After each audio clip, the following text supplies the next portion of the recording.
Buenos días, gracias por acompañarnos una vez más en esta cita Café con la Prensa. Como todos ustedes saben, hoy nuestro invitado especial es el recién nombrado administrador del Canal de Panamá, Ricardo Tecatín Vázquez, economista, matemático con diversas especialidades y un doctorado. El doctor Vázquez ha hecho una carrera imparable, una carrera profesional imparable, diría yo, desde el ala privada, también en el sector público y obviamente internamente en el Canal de Panamá. Si ustedes no sabían, él fue el encargado de hacer la transición financiera cuando el canal pasó a manos panameñas. También trabajó en el diseño del plan maestro de la vía acuática, fue subadministrador del canal, también ministro para asuntos del canal y ministro de Economía y Finanzas. Yo no quiero extenderme más con toda su hoja de vida porque aquí nos quedaríamos por mucho tiempo, pero me tomé la libertad periodística ayer de llamar a dos personas que han trabajado con él para preguntarles lo siguiente.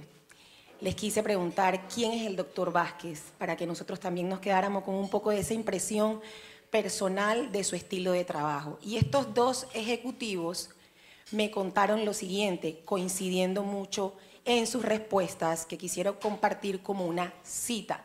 Me dijeron, Catín es un hombre honesto, un trabajador imparable y un visionario, estratega. Esas fueron las palabras y de esa forma le damos la bienvenida, lo presentamos dando paso a este encuentro llamado Los Nuevos Desafíos y la Visión a Largo Plazo del Canal de Panamá. Este Café con la Prensa es presentado por Banco Nacional de Panamá y auspiciado por Manzanillo International Terminal, Pacific Hills, Mafre y Dólar Rentacar. Agradecemos al doctor Vázquez que nos acompañe y todos estamos ansiosos de escuchar su presentación.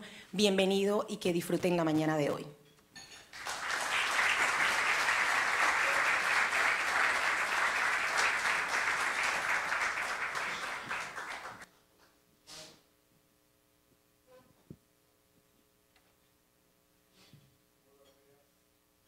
Temprano en la mañana, tratando de sobreponerme a un resfriado antes de tener que viajar, pero bueno, aquí vamos.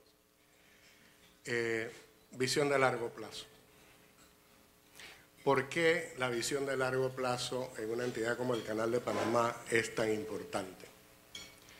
Porque el grueso de las inversiones del Canal de Panamá toma mucho tiempo en cristalizarse, porque toman mucho tiempo en planificarse, porque tienen componentes muy complejos que demandan una visión de largo plazo para poder anticipar los ciclos.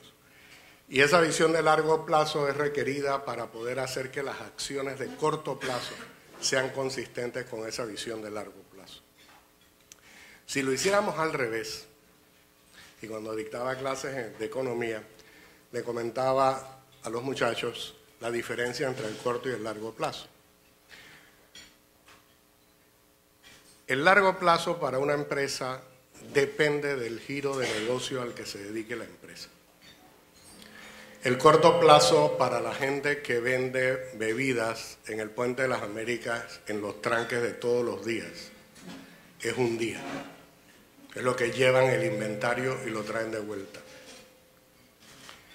El corto plazo para el Canal de Panamá es un poco más largo.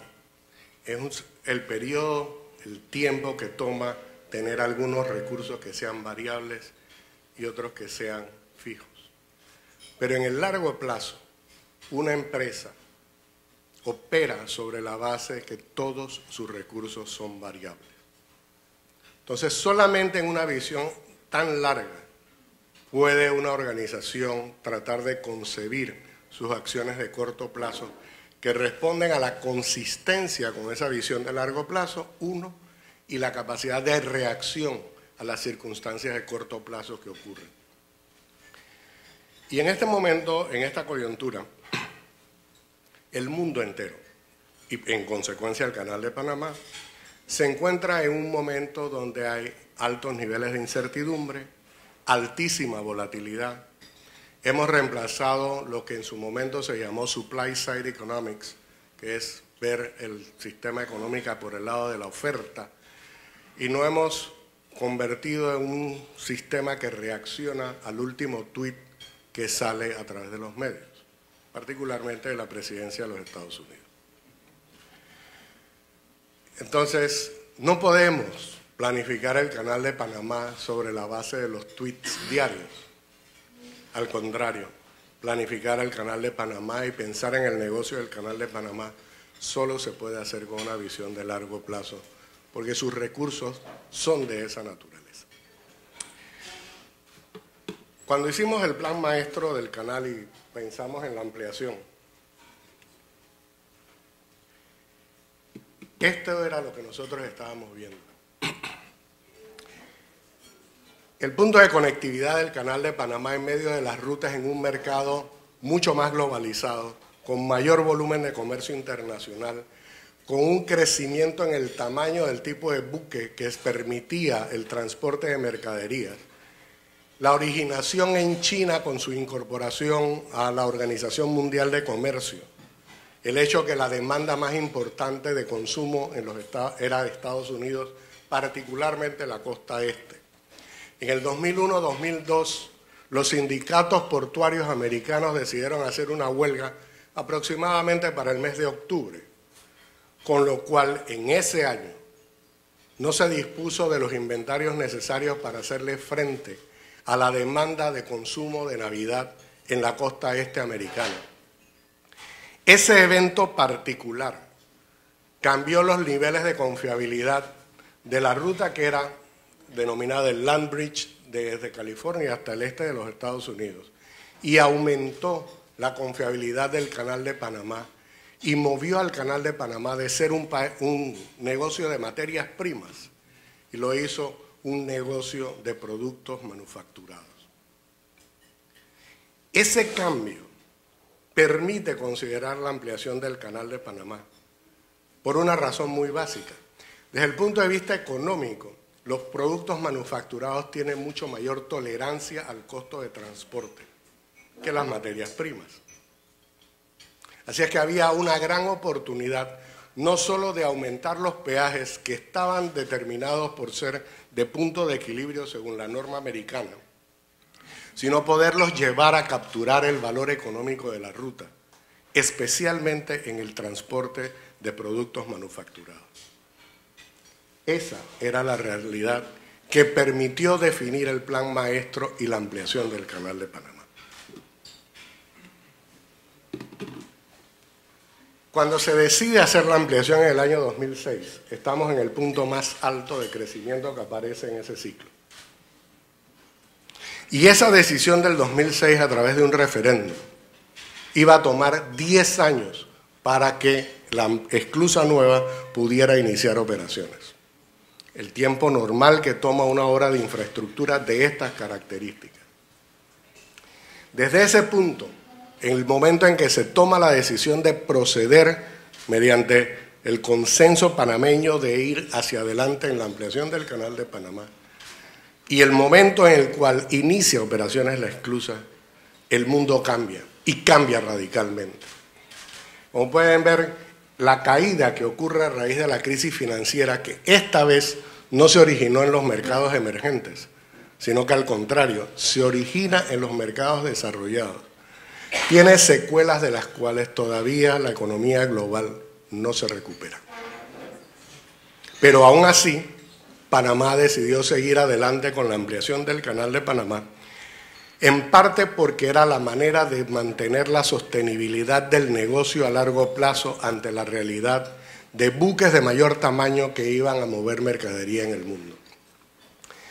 Del 2010 en adelante hasta el 2016, prácticamente todo el crecimiento de la economía global es consecuencia del crecimiento de la economía china, que ahora, en lugar de ser un principal exportador hacia los otros mercados desarrollados, encuentra que su mercado tiene el tamaño suficiente para poder desarrollar un mercado robusto y se convierte en uno de los principales importadores de materia prima. Una diferencia importante, aunque sutil, ser un exportador de productos manufacturados a convertirse en un importador de materia prima. El mundo, comparado con lo que nosotros habíamos proyectado, comenzó a crecer mucho más despacio. Y a consecuencia de ese crecimiento más lento, el comercio global también creció más despacio. Así es que estamos repartiéndonos un mercado que crece a un ritmo más lento y que muchas fuerzas compiten por él.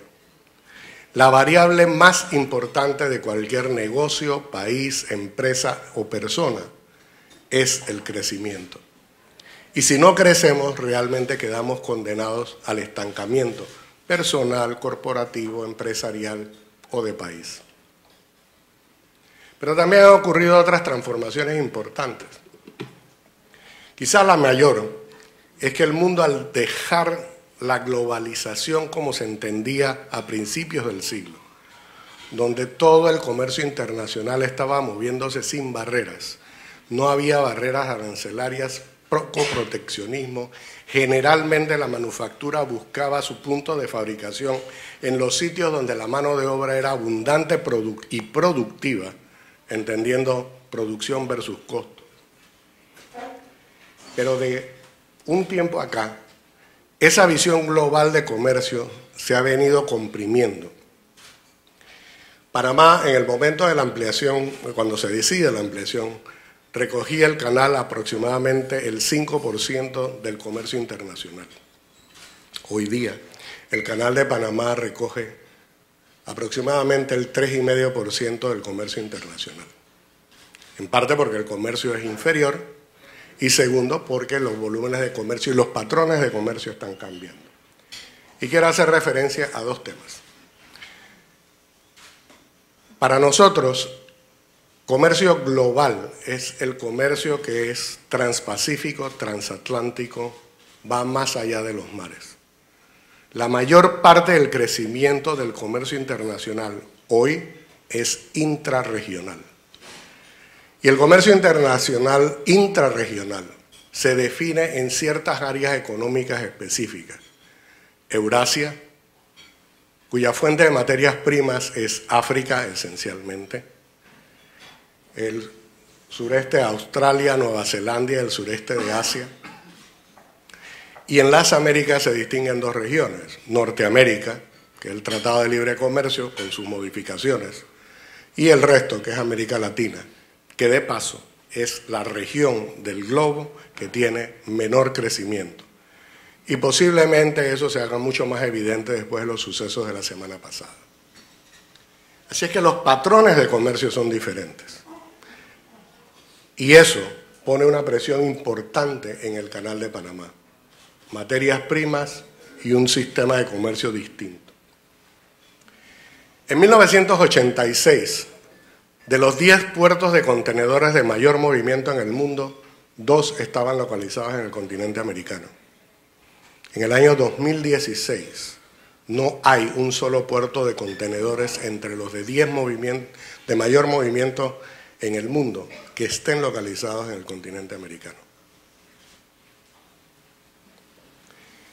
Los nodos de interconexión, que es lo que aparece en la gráfica del globo, del mapa mundi, presentan a Estados Unidos solamente como un país de alta conectividad descendiente, donde los mayores volúmenes de conectividad están desarrollándose en Eurasia. Posiblemente mi próxima presentación académica se va a llamar los 500 años de América. Porque el descubrimiento de América inserta este continente en el comercio internacional. El siglo XXI presenta la posibilidad de sacar a América del comercio internacional. Esta conectividad es la famosa ruta de la seda, la que estaba presente antes del descubrimiento de América. Esa ruta es esencialmente terrestre Y si vemos las inversiones chinas portuarias a lo largo de esa ruta, van a través del Pacífico, el Océano Índico, parte de África y algunas inversiones llegan a Europa. En una visión sistémica de cómo son los canales de distribución, de compra o venta de productos, y especialmente con África como fuente de materia prima, en aquellos productos que África puede surtir. El mercado también se está moviendo en contra. Ante esta contracción de lo que está pasando en el comercio internacional, nuestros clientes, que son las navieras, o por lo menos el cliente de primera mano, también se están agrupando en carteles o en grupos consolidados para poder hacer un esfuerzo mucho mayor de concentrar volumen luego de un gran programa de inversiones para ampliar la flota. Cuando lanzamos el programa de ampliación en el 2006, 67% de la flota de portacontenedores estaba concentrada en las 10 navieras más grandes del mundo. Hoy, el 85% de los buques portacontenedores están consolidados en las 10 navieras más grandes del mundo. Y entre las 10 navieras más grandes del mundo hay 3 alianzas que coordinan a estas 10 navieras. La conclusión es que Panamá enfrenta un nivel de competencia mucho mayor hoy, porque Suez también amplió, porque el buque es más grande y demanda un factor de carga mayor. Tercero, porque los patrones de comercio están cambiando. Y cuarto, porque nuestro cliente tiene mucha más capacidad de negociación hoy que la que tuvo cuando lanzamos la ampliación del Canal de Panamá.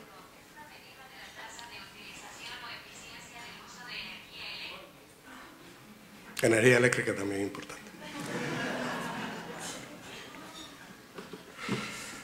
Así que estos son los elementos. Y estos son los elementos externos del mercado. Ahora vamos a cambio climático. Este es el nivel de precipitación del año actual, que está en la columna azul, y en naranja el promedio histórico del Canal de Panamá. No hay un solo mes de este año fiscal donde la precipitación pluvial haya excedido o alcanzado el promedio mundial, el promedio histórico del canal. A nosotros nos afecta en dos maneras. No solo porque el patrón de lluvia ha disminuido, sino que la forma en la que llueve también ha cambiado. En los últimos años el Canal de Panamá ha enfrentado tormentas relativamente grandes que han permitido que para finales del año, para esta época, llueva lo suficiente para poder reabastecer el lago y poder sostener la estación seca. Nosotros estamos lejos de poder alcanzar el nivel normal de operación del lago Gatún para mantener y sostener la operación de la estación seca. Significa que aplicaríamos más restricciones de calado o nuevas restricciones de calado, lo que disminuye la confiabilidad del canal, lo que hace que el naviero utilice un menor factor de carga y en consecuencia hace más atractivas otras rutas de comercio.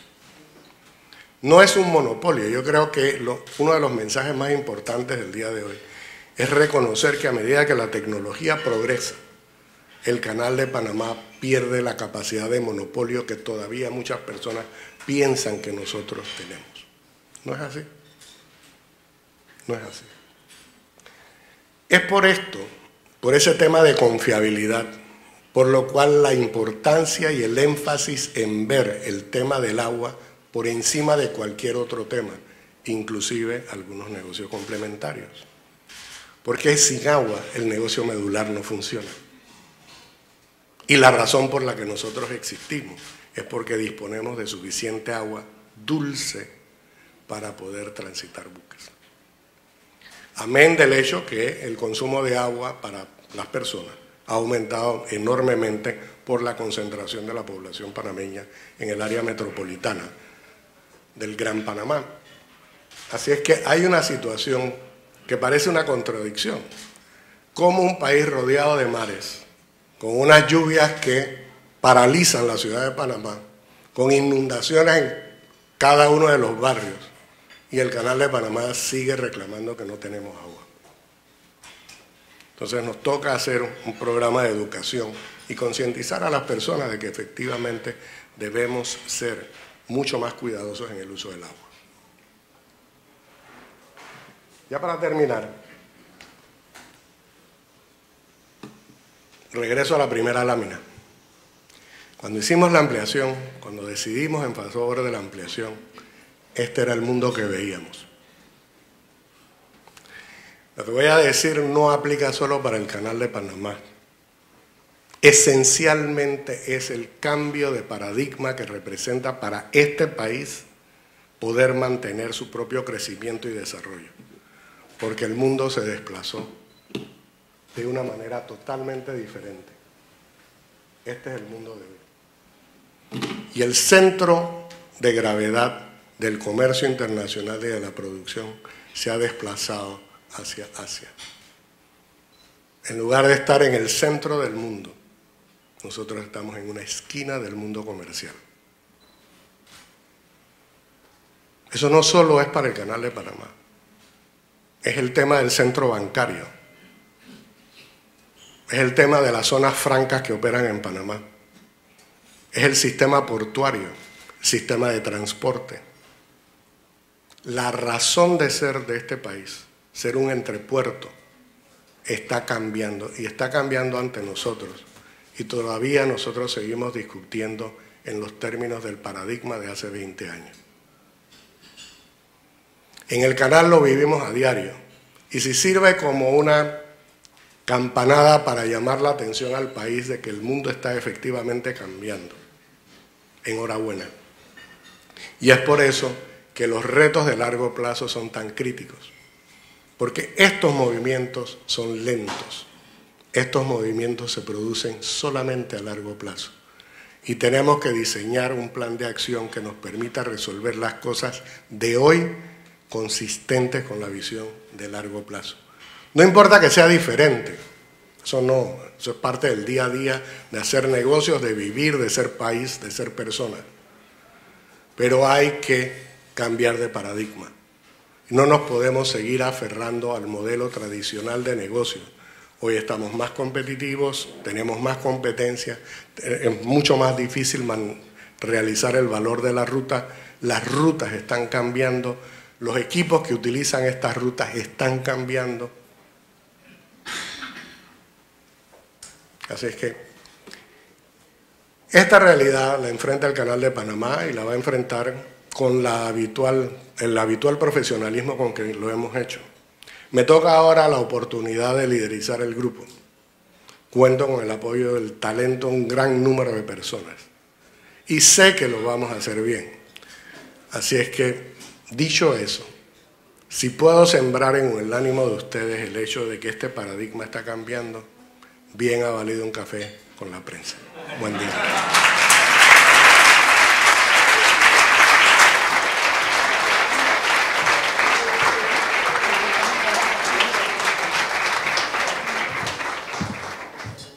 Gracias, doctor Vázquez. Abrimos el periodo de preguntas-respuestas, así que los animamos a hacernos llegar sus inquietudes. Usted mencionó algo muy interesante y disruptivo, diría yo, que es romper con los paradigmas y el hecho de que el centro de gravedad, se desplazó hacia Asia. Eso, ¿cómo lo debe afrontar el canal? Y no solamente el canal, sino, como usted bien dijo, la vigencia de nuestro modelo económico como país. La primera consecuencia, posiblemente, de este cambio es que hemos pasado, o vamos muy lentamente, cambiando de ser un canal de manufacturas a convertirnos en un canal de materias primas. ¿Cuál es el producto que mayor crecimiento ha posteado el Canal de Panamá? LNG. El LNG tiene menos tolerancia al transporte que un Lexus. Si para pasar el Canal de Panamá podemos cobrar 200 balboas por Lexus, por cada millón de BTUs de LNG podemos cobrar centavos. Entonces, la fuente de ingreso y la estructura de precios del canal cambia radicalmente según el producto que estamos moviendo. Y es por eso que el canal tiene peajes diferenciados. Por lo tanto, estamos enfrentando una situación en la cual esa predecibilidad del servicio de línea de los contenedores que reservan se cambia ante la volatilidad de materias primas, que el buque está a la espera del tránsito y 5 minutos después dicen, no, vaya a Europa.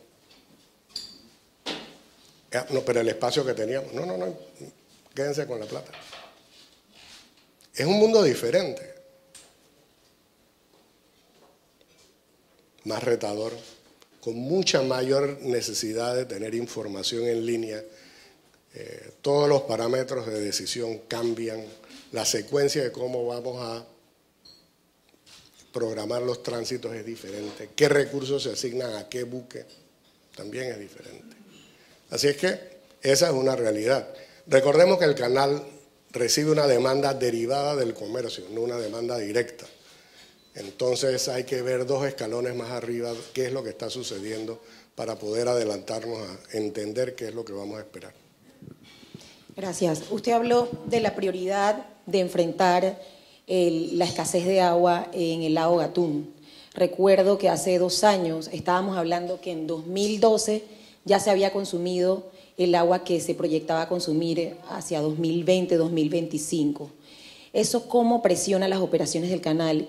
Y si nos puede decir un poco cuáles son las rutas o los proyectos más viables en el camino para resolver el tema del agua.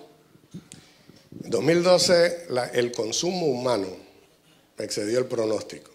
El consumo del Canal de Panamá es relativamente predecible. El Canal de Panamá necesita aproximadamente unos 5.250 millones de metros cúbicos de agua dulce por año. La lluvia y lo que nosotros recogemos en los embalses del canal, en los lagos, es aproximadamente unos 2.800 a, si acaso, 3.000 millones de metros cúbicos. Nos hace falta otros 2.000 millones de metros cúbicos para mantener una operación sostenida. Antes, en el año 2012, por ejemplo, la precipitación había sido como 4.500 millones de metros cúbicos, que podía ser capturada en el embalse, en el lago. Así que el cambio de patrón de lluvia es diferente. ¿Y qué es lo que hemos estado haciendo? Obviamente que del tiempo de la ampliación del Canal de Panamá, del proyecto, el Canal de Panamá había considerado Caño Sucio, Toabré y Río Indio como fuentes de agua para poder suplir esclusas de mayor tamaño. El Canal de Panamá ha seguido haciendo estudios sobre estas fuentes posibles de agua. Adicionalmente a ellas está el brazo del río Trinidad, que es una parte del lago Gatún, que tiene un problema de compactación de suelo que hace muy difícil construir una represa. Nosotros hemos considerado posibilidades muy preliminares de agregar una presa en el cauce del río Chagres o subir la elevación posiblemente del embalse que está en el lago Gatún, que se surte del río Gatún. Hemos considerado traer agua, pues son 4 esclusajes de la planta de tratamiento de agua de Juan Díaz, trayéndola por ducto hasta el lago Miraflores. Hemos considerado Bayano, porque era parte del estudio que Mi Ambiente había contratado con el Canal de Panamá. Bayano es un lago que ya existe, pero una vez más, parte del problema que hay es que el país es pequeño y el régimen de lluvia es uniforme en el país. Si ustedes van y ven cuál es el nivel del lago Bayano, del lago Gatún, del lago de la Fortuna y del lago de Changuinola, todos están por debajo de su métrico anual, de su métrico normal. Entonces no existe a través del régimen de lluvia una alternativa que diversifique la fuente. Y por eso la osadía de desafiar lo tradicional y comenzar a considerar desalinizar agua de mar. Más cara posiblemente, en algunos tiempos el millar de metros cúbicos podría estar en dólares, hoy está en decenas de centavos, pero es una opción. Tiene mayor confiabilidad, es una fuente diferente, tiene su costo. Entonces la estrategia nuestra es tratar de ver el rendimiento según la fuente de agua que estamos viendo, cuál es el costo de capital que representa, cuál es el costo operativo de traerla. Eso es lo que llamamos, citando a Manuel Benítez, el costo normalizado de cada alternativa. Estamos haciendo los cálculos de ingeniería preliminar para ver cuál de estas opciones, cuánto cuesta. Tenemos gente viajando a Europa para ver plantas específicas de alta capacidad de desalinización. Porque esto agrega un elemento que es importante y lo había mencionado. Esto nos da mayor nivel de control sobre el nivel del lago. Si tenemos mayor nivel de control sobre el nivel del lago, aumentamos la confiabilidad. Y un producto que debemos salir a vender es: somos más confiables y por eso te voy a cobrar.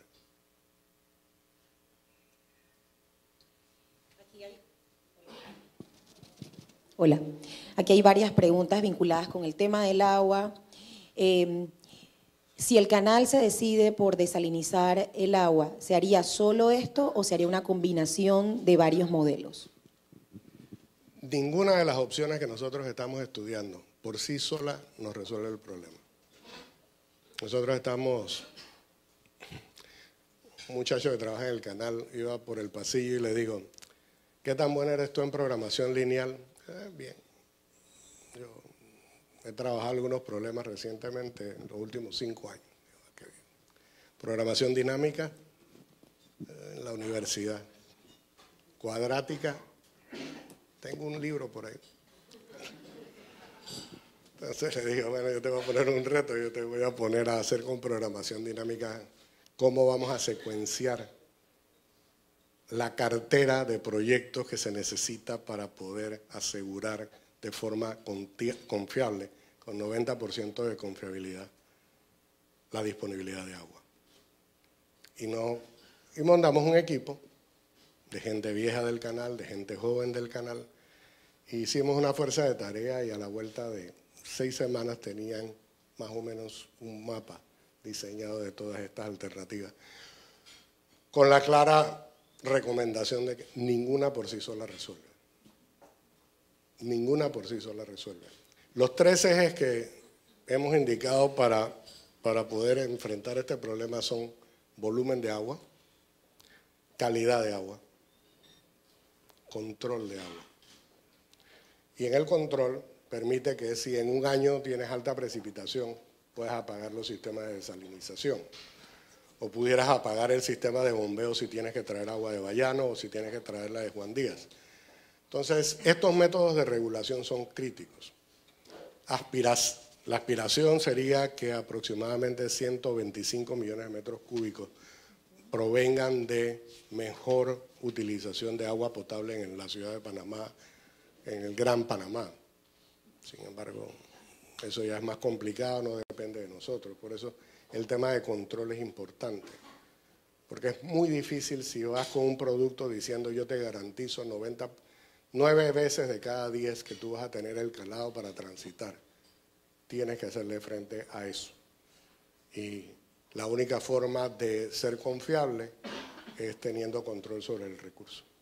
Plan de acción, aquí mencionan tiempos en los que podríamos ver estas iniciativas implementadas. En tema de tiempo, evidentemente, Bayano es más rápido que cualquier otro. Posiblemente desalinización va a la par de eso. 3 años desde el momento de toma de decisión. La aspiración del administrador es que antes de fin de año nosotros tomemos una decisión. Los tiempos que tiene mi ambiente con nosotros, tenemos que entregar los resultados en mayo. Pero yo creo que la urgencia del canal es inclusive más rápida que esa. Entonces, por eso la presión que estamos ejerciendo para tener resultados, no finales, pero lo suficientemente robustos para que nos indiquen el camino. Estos temas, qué va y qué no va, se cae relativamente rápido. Es decir, si vas a producir 100 millones de metros cúbicos y te va a costar 5 millones devalúas cada metro cúbico, entonces esa es una opción que no tiene futuro. Entonces, al normalizar los precios, uno va realmente actualizándolos y lo puede hacer relativamente rápido.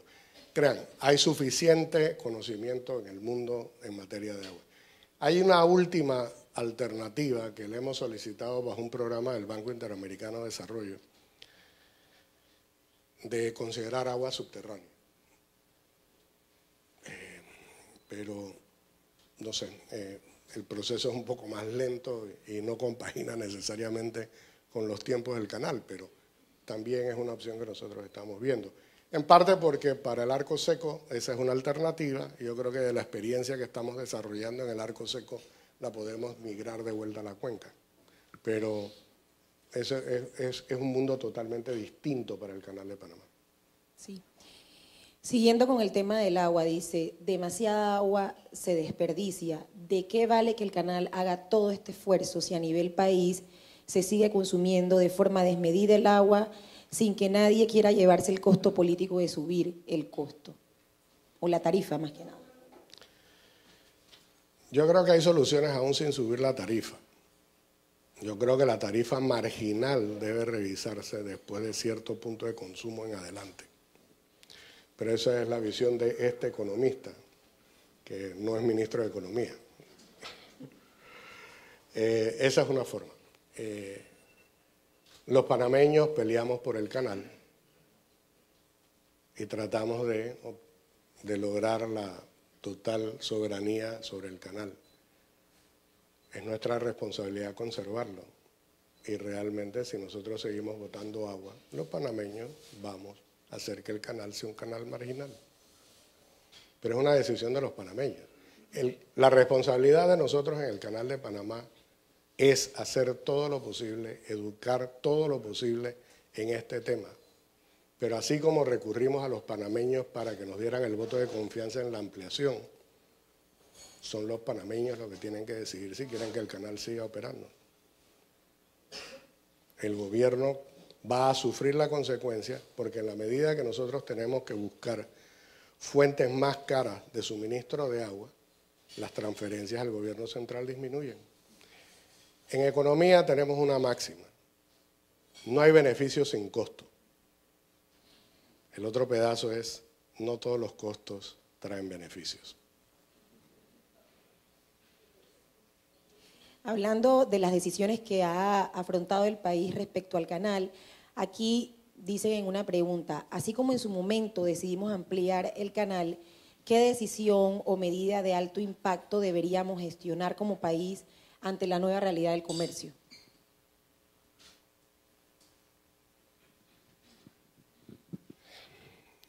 Nosotros, los panameños, nos encanta hablar, pero tenemos un enorme problema de ejecutar lo que hablamos. Nosotros hablamos de que somos un hub logístico y aquí hay una mesa dedicada al hub logístico. ¿Qué cambio hemos hecho los panameños en los últimos 20 años en el hub logístico?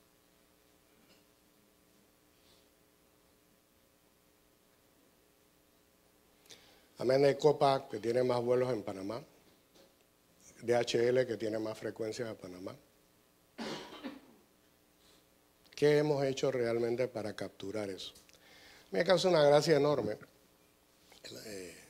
Mucha gente viene y me dice, lo que pasa es que Cartagena nos está quitando el negocio. Y la pregunta que yo hago, ¿quiénes han visitado Cartagena?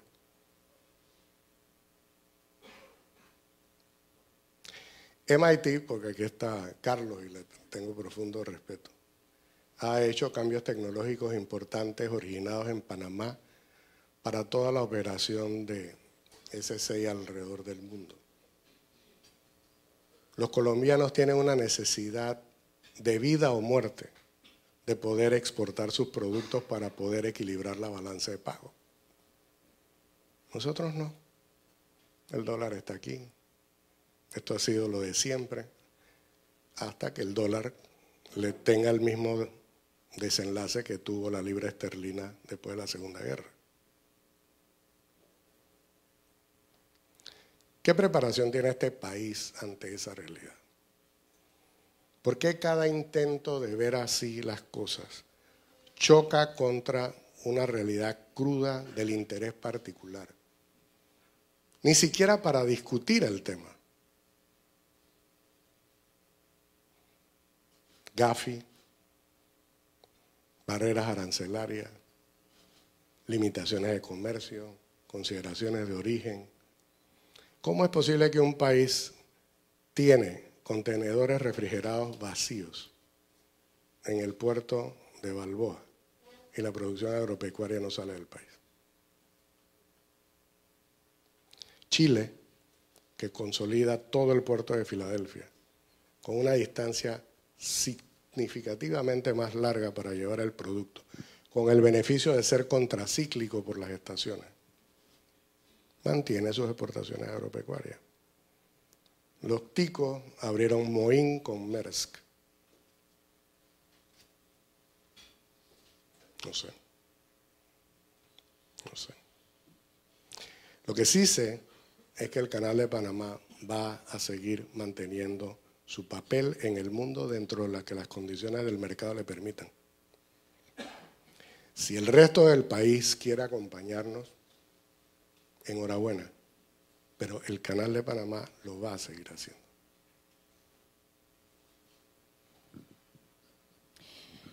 Qué fuerte. Es que son los tiempos en los que estamos. Son los tiempos en los que estamos. Nosotros teníamos un off-site jueves y viernes para ver planificación estratégica. Miércoles en la noche fui a ver la película El Guasón. Es una excepcional película, no solo por la actuación, sino el mensaje subyacente de la polarización humana. Y mientras nosotros estábamos en el offsite, Chile ardió, Santiago ardió en llamas, Bolivia, Ecuador, Chapo en México. Si estas cosas no nos llaman la atención, yo no sé qué nos va a llamar la atención. Evidentemente al Guasón no, pero estos son hechos que no son de película. Y yo creo que es una coyuntura muy difícil a la que enfrenta el mundo. El mundo puede caminar hacia un ciclo de 10, 15 años de oscurantismo, de menos comercio, de proteccionismo, de inestabilidad social. Realmente, y ese es el origen de la charla 500 años después de América. Realmente América capturó la oportunidad, salvo por Norteamérica, pero capturó la oportunidad. O simplemente fuimos los proveedores de oro, plata a Europa y ahora simplemente lo que nos queda es poco.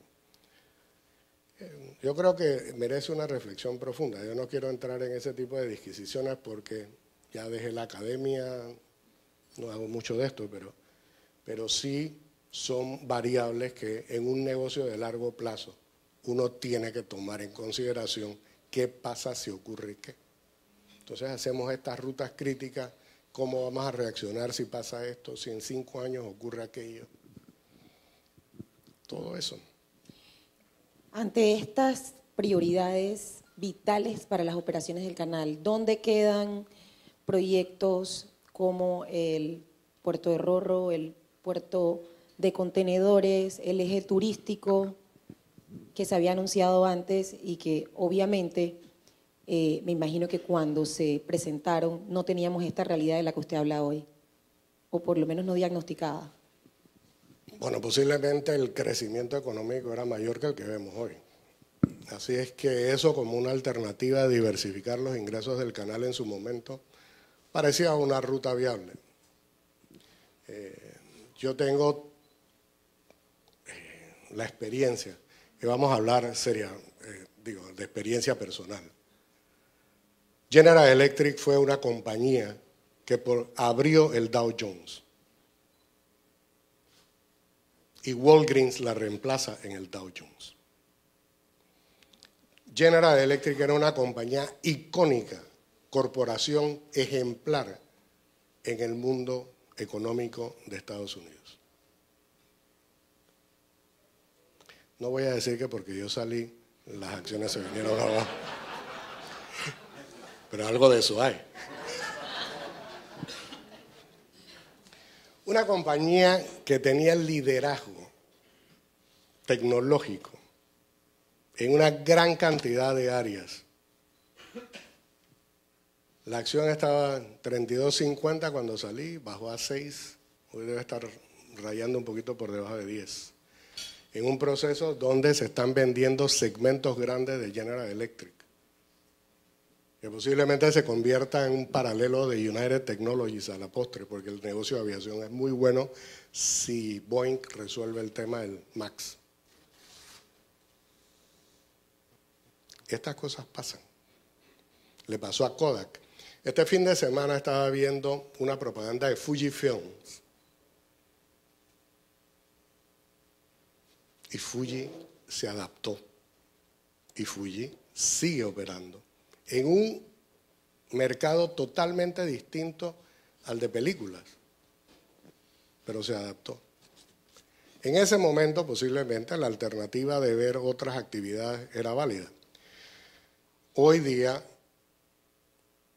estamos hablando de miles de millones de balboas en inversiones para poder mantener la sostenibilidad de agua del canal.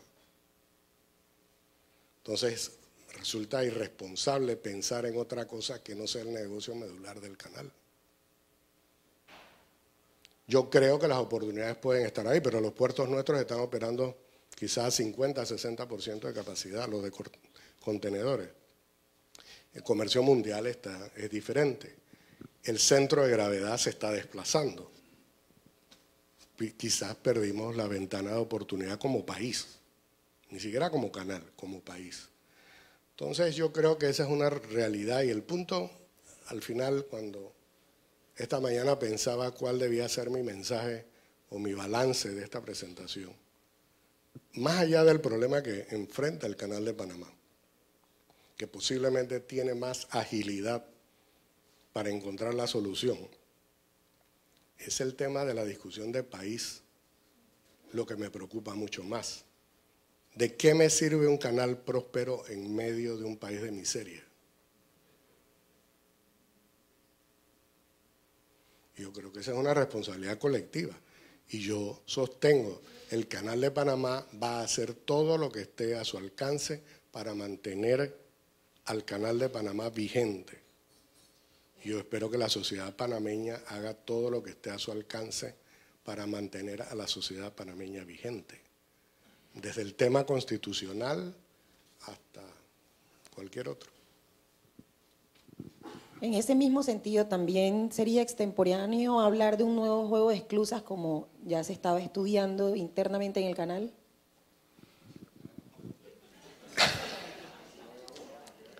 Nosotros no desestimamos ninguna opción. Miren, el proceso lógico es bien sencillo. Vamos y hacemos estudios básicos para poder entender qué significa. Si hacer un cuarto juego de esclusa cuesta más de 10.000 millones de dólares, es muy difícil recuperarlo. Salvo que los peajes sean 5 veces lo que son ahora, posiblemente 8. Entonces, esas son las realidades. Suez es mucho más fácil, tiene costos más baratos, los buques son más eficientes, hay nuevas normas en materia de control ambiental de los barcos. El mundo está haciendo cambios importantes y nosotros nos estamos ajustando.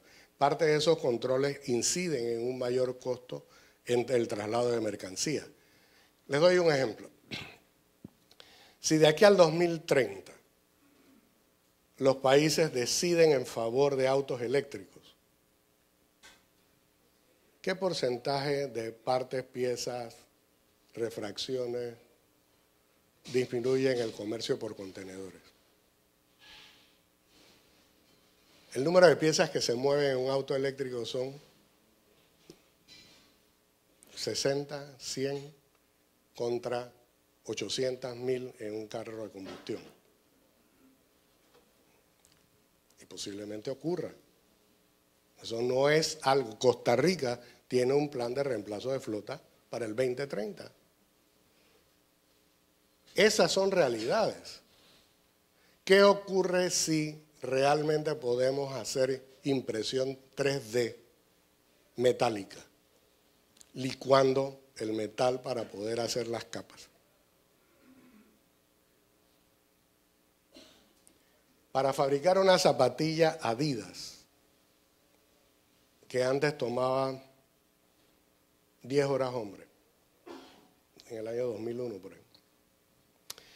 Fabricar un par de zapatillas Adidas hoy cuesta 0.5 horas hombre, el resto es costura por robótica. Los ejemplos siguen. Entonces nosotros tenemos que acostumbrarnos, ajustarnos a esa realidad. A nivel mundial se está tomando mayor conciencia sobre la huella de carbono y emisiones de gases que impactan el cambio climático. ¿Esto es una oportunidad o una amenaza para el canal y cómo lo está afrontando? Como ambas. Es una oportunidad porque nos permite argumentar que somos una ruta eficiente de carbono. En la medida que el buque navega menos y la distancia es más corta, entonces hay menos emisiones. El hecho es que tenemos que aprender a cobrar que al pasar por aquí concentra el número de emisiones. O por lo menos argumentarlo de alguna manera que podamos monetizarlo. Entonces ahí es donde está el truco, porque una vez más, no hay beneficios sin costo. Si el beneficio es una huella de carbono más baja, hay que calcular el costo que representa reducir esa huella de carbono y en la medida que lo puedas trasladar al mercado debes trasladarlo. Aquí nos piden que ampliemos un poco su postura con relación a los puertos, en especial en Los Ángeles, y cómo convertirnos en una ruta para productos terminados, sin olvidar el efecto de las huelgas portuarias que se dan en el país. Para el Canal de Panamá o para Panamá como economía le resulta muy difícil tratar de impactar estas condiciones de mercado. La manufactura siempre se va a dar en aquellos sitios donde los productos se mueven opuestos al agua de los ríos. El agua de los ríos se mueve de arriba hacia abajo. Los productos se mueven de abajo hacia arriba, donde hay precios bajos de costo a sitios donde los precios de venta son más altos.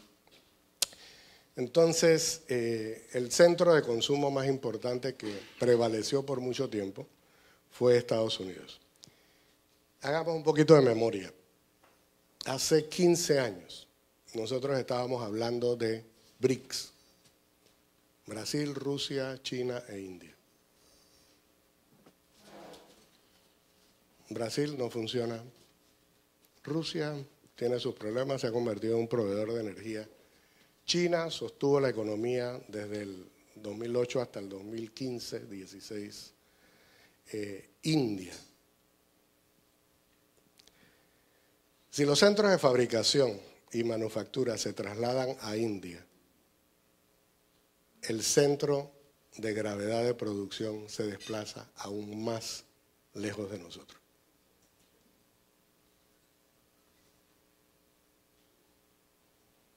Entonces, ¿qué otro producto podemos nosotros considerar que puede transitar el país? Un hecho nuevo a esta realidad económica es que Estados Unidos se ha convertido en exportador de energéticos. Y eso ayuda enormemente al canal. Mucho del tránsito sur del canal es productos LNG, LPG, derivados de petroquímicos. Estados Unidos se va a convertir en un importante exportador de energéticos. Y Asia, por la manufactura y por ser el centro de gravedad, un alto consumidor de energéticos. La buena noticia es que parte de eso podría pasar por Panamá. La no tan buena es que son materias primas cuyos precios y peajes deben ser más bajos. Así que el mismo volumen de tránsito genera un nivel de ingreso más bajo. Eso es lo que nosotros estamos viendo. Así es que nosotros tomamos del mercado. A Panamá le cuesta, o es prácticamente muy poco probable que Panamá incida de tal manera que modifique la conducta del mercado. Nosotros somos un servicio derivado, no un servicio primario. Entonces, ahí es donde está el tema. Aunado a todo esto que nos ha explicado, ¿cómo impacta el canal, la incertidumbre y las presiones políticas entre Estados Unidos y China, y qué otros países está buscando el Canal de Panamá como aliados para mover mercancía que no derive de estos dos grandes clientes o usuarios. Eso me lleva a una estrategia que estamos discutiendo internamente que preferiría no compartirla en este momento hasta que el equipo de gerencia no me dé el visto bueno. Pero nosotros estamos viendo, miren, si las compañías navieras se están aliando y formando grupos, yo creo que es importante que los que somos dueños de infraestructura empecemos a trabajar un poquito más coordinados, lo cual es bien difícil, bien pero bien difícil. En el caso de las navieras es mucho más sencillo. En el caso de los dueños de infraestructura, puertos, canales, etcétera, es mucho más complicado.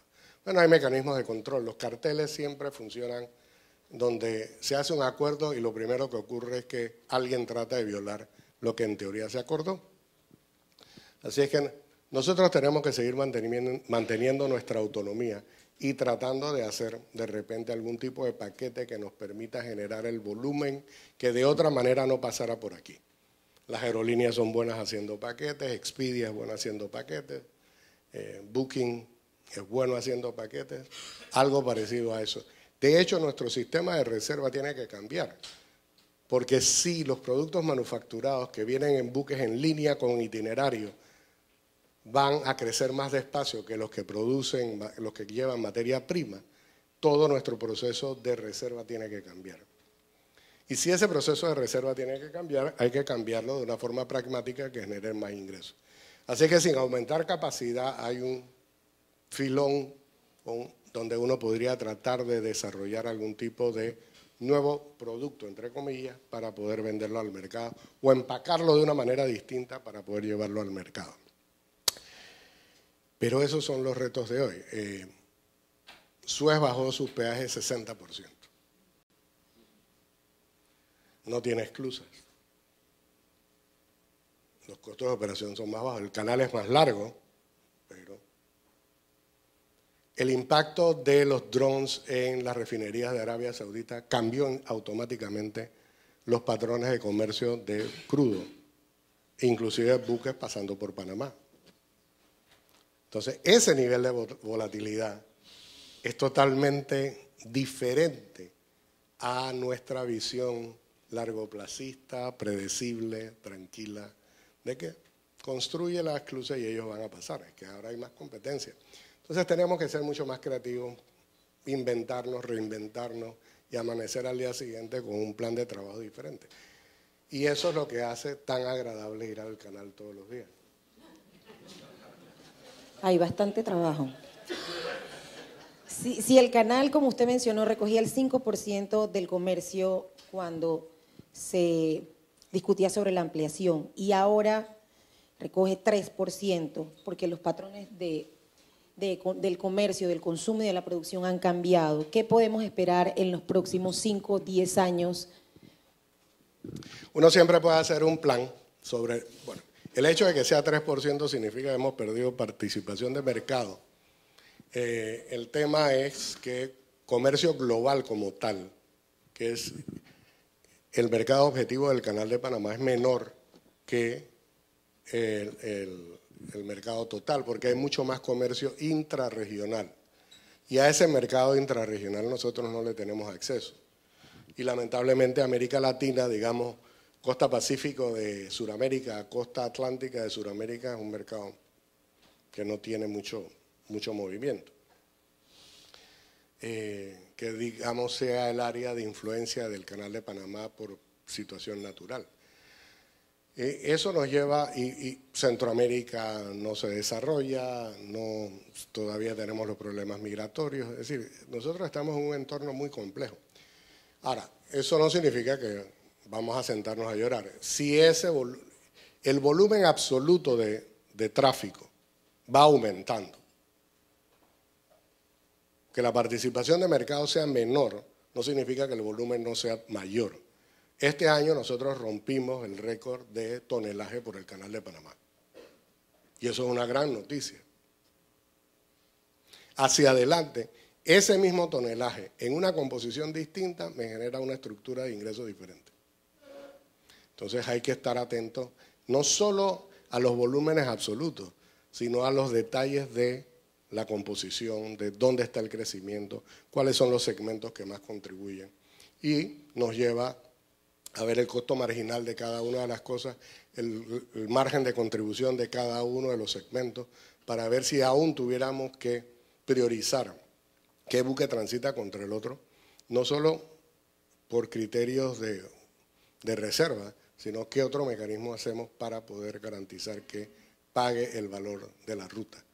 El tema es, estamos manteniendo el valor de la ruta como país.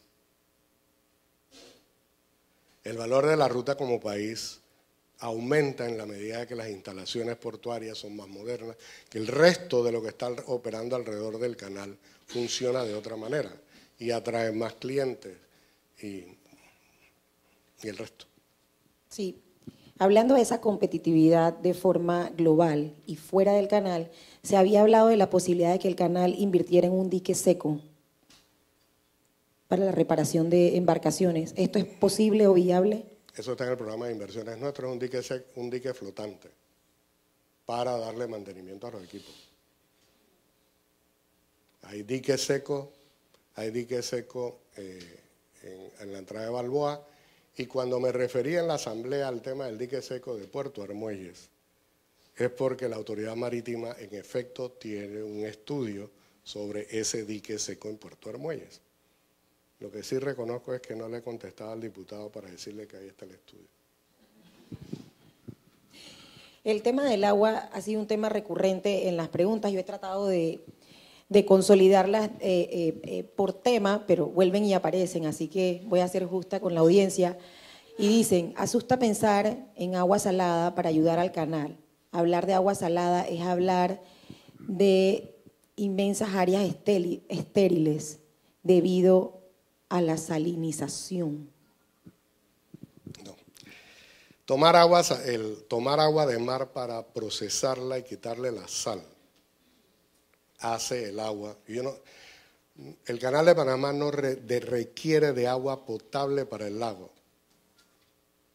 Así que el proceso de desalinización es menos complicado que el proceso de obtener agua potable procedente de agua salada. De mi experiencia de General Electric, nosotros en Centroamérica y Caribe teníamos el 6% del negocio de agua global de General Electric. ¿Por qué? Porque en las islas del Caribe nosotros tomábamos agua de mar, la procesábamos, la hacíamos potable, el agua resultante, después de ser utilizada, semitratada, se utilizaba de fertilizante para la cancha de golf y para los jardines, y la que se hacía inocua se regresaba al mar por no dañar la playa. Ciertamente que produce acumulaciones mayores de sal, así que hay que despachar esa alta concentración de sal mar afuera. Todo ese proceso está dado, existe, el circuito completo se diseña. Nosotros no necesitamos un circuito tan completo. Es tomar agua de sal, tratarla para que satisfaga la calidad de agua que se necesita para el lago y entonces la parte que tiene alta concentración de sal hay que tirarla mar afuera o hacer una gran salina, ponerla en un buque de carga a granel, mandarlo al Federal Highway Administration para que lo usen de sal cruda para cuando tienen las nevadas la puedan utilizar. Y si se la llevan simplemente y nos las quitan de encima, enhorabuena.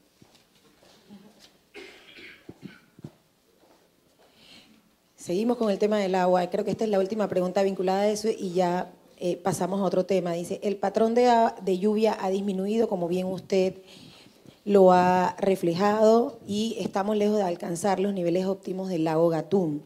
Mientras que se tome la decisión de tener otra fuente de agua, ¿cómo va a manejar el canal la confiabilidad de la ruta? No puede vender confiabilidad como producto. No puede. ¿Va a haber restricciones de calado? Sí. ¿Y esto cómo va a impactar los ingresos? Las restricciones de calado nos costaron 40 millones de balboas. No hay beneficio sin costo y hay algunos costos que no traen beneficio.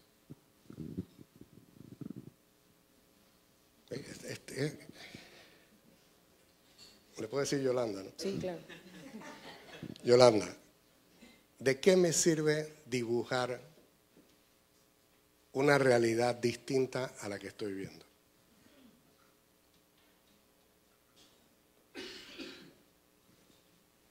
Yo creo que necesitamos un poco de sinceramiento de las cosas, ¿no? Sí, la gente dice que soy disruptivo, contracorriente, toda clase. No importa. Yo creo que tenemos que despertar a una realidad concreta. No solo a nivel del canal, yo creo que a nivel del país. Pero la parte que me toca es el canal y eso es lo que estoy haciendo con el equipo del Canal de Panamá. Vamos a ver qué otras opciones tenemos. Tampoco es un asunto de que vamos todos a la esclusa de Agua Clara y vamos a tirarnos el barranco abajo. Eso no es así. Nosotros vamos a enfrentar el problema y lo vamos a enfrentar bien. Y vamos a resolver tanto como podamos resolver. Yo creo que el país tiene la confianza en este equipo de personas para que lo resuelva. Y eso va a ocurrir.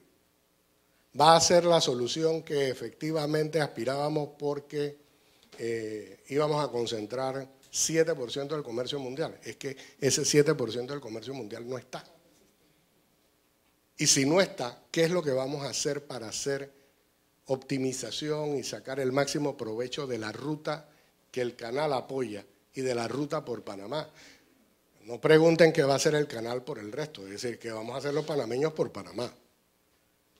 Y yo creo que ese es el compromiso.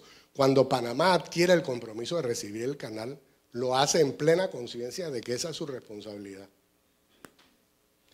Nosotros podemos considerar pulsaciones, nosotros podemos considerar transferencia de datos, nosotros podremos considerar negocios que son bastante exóticos.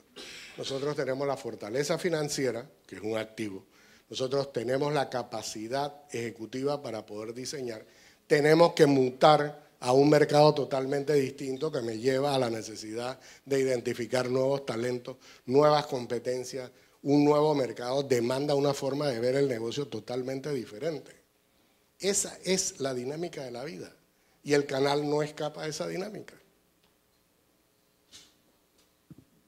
Bueno, el canal lo ha hecho bien por 20 años Sí. Y seguimos con eso en mente.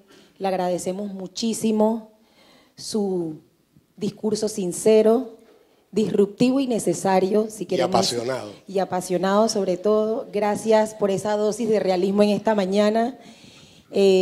Podemos decir como conclusión que estamos frente a grandes desafíos, obviamente, cambios en los hábitos de consumo, una competencia más férrea y patrones de producción en constante transformación.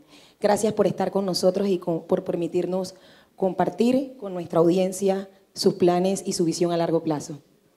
Gracias.